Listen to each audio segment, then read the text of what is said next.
நீரில விபூதி கிடைக்கும். இது எங்கே தருவாங்கன்னு பார்த்தீங்கன்னா, மூலவர்கிட்ட பார்த்தீங்கன்னா, ஐயர் எல்லாருமே வச்சுக்கிட்டு இருப்பாங்க. இந்த ஃபோட்டோவோட அந்த பன்னீரில விபூதி இருக்கும். அந்த மாரி திருச்செந்தூர் முருகர் ஃபோட்டோ, அதில விபூதி இதெல்லாம் தருவாங்க.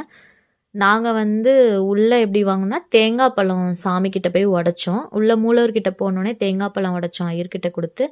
அவங்க வந்து அந்த தேங்காய் பழம் உடைச்சதுல வந்து இந்த பன்னீரில விபூதி இதெல்லாம் வச்சு குடுத்தாங்க. தட்சணை ₹100 அதான் நீங்க ₹100 குடுத்தீங்கன்னா, இந்த பன்னீரில விபூதி உங்களுக்கு கிடைக்கும்.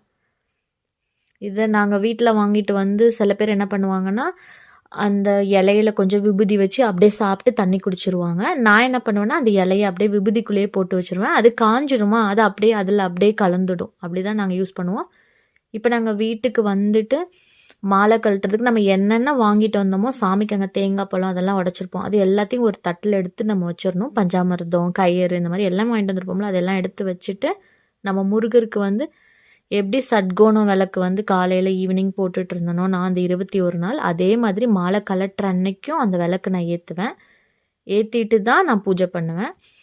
சட்கோணாலுக்கு இப்போ எல்லாம் ரெடி பண்ணி வச்சுட்டேன். சக்கரை பொங்கல் வச்சேன். அப்புறம் பஞ்சாமிர்தம் கொஞ்சம் எடுத்து வச்சுட்டு, அவர் மாலையை கழட்டி அந்த பால்குள்ளே போடுறதுக்கு வந்து காய்ச்சாத பசும்பால் எடுத்து வச்சுருக்கேன். சப்போஸ் பசும்பால் கிடைக்கல அப்படின்னா பேக்கெட் பால்னா கூட ஓகே தான். ஆனால் காய்ச்சாத பாலாக இருக்கணும். அதில் தான் கழட்டி மாலையை நம்ம போடணும். 21 நாள் எப்படி போச்சுன்னே தெரியல. நல்லபடியாக முடிஞ்சுது. கோவிலுக்கும் நாங்கள் நல்லபடியாக போயிட்டு வந்துட்டோம். இப்போ அது மாதிரி தேங்காய் பழம் வச்சு தான் நம்ம சாமி கும்பிடணும். பழம், வெத்தலை பாக்கு, தேங்காய் எப்படி வந்து நம்ம ஆரம்பிக்கிறது வந்து நல்லபடியாக ஸ்டார்ட் பண்ணோமோ, அதே மாதிரி முடிக்கிறதையும் நம்மளுக்கு நல்லபடியாக முடிக்கணும்.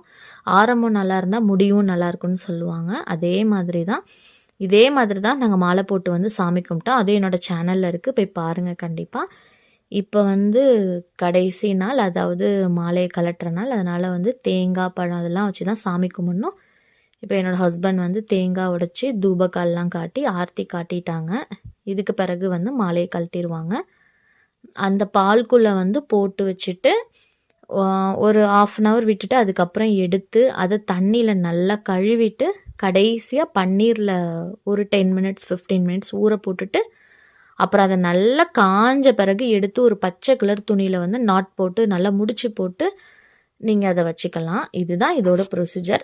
நிறைய பேர் கேட்டிருந்தாங்க கோவில்லையும் கலட்டலாமான்னு. கோவில்லையும் கலட்டலாம். இதில் நான் இந்த வீடியோவில் லாஸ்ட்டில் கொடுத்துருப்பேன் கோவிலில் எப்படி கலட்டுறாங்கன்னு, அதையும் பாருங்கள். இப்போ வந்து நாங்கள் ஆர்த்தி பண்ணிவிட்டு நீராஞ்சனம் பண்ணியாச்சு.